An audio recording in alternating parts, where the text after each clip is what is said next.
I used to work at a funeral home in a small town in the Midwest. It was a family-owned business, and I worked there for about 5 years. I was a mortician, responsible for preparing the bodies for viewing and burial. One night, I was working late, preparing a body for a funeral the next day. I was alone in the prep room, and it was around 10 p.m. The funeral home was quiet, except for the occasional creak of the old building. As I was working, I heard a faint whispering in my ear. It was soft and raspy, and it sounded like someone was saying my name. I spun around, but there was no one there. I thought maybe it was just the wind or my imagination, so I went back to work. But then, I heard it again.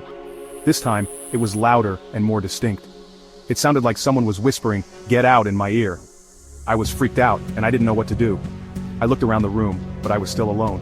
Suddenly, the lights in the room began to flicker, and I heard a loud bang coming from the hallway. It sounded like someone had slammed a door shut. I was terrified, and I knew I had to get out of there. I grabbed my things and ran out of the prep room, not stopping until I was outside in the parking lot. As I looked back at the funeral home, I saw a figure standing in the window of the prep room.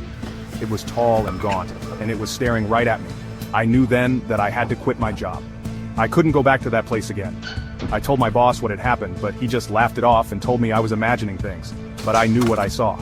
And I knew that I wasn't imagining things. It's been 10 years since that night, and I still get chills thinking about it. I don't know what happened that night, but I know it was something supernatural.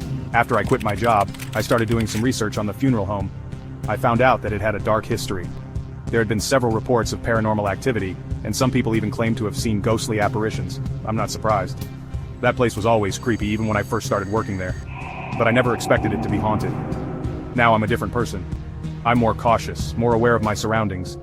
And I never go near that funeral home again.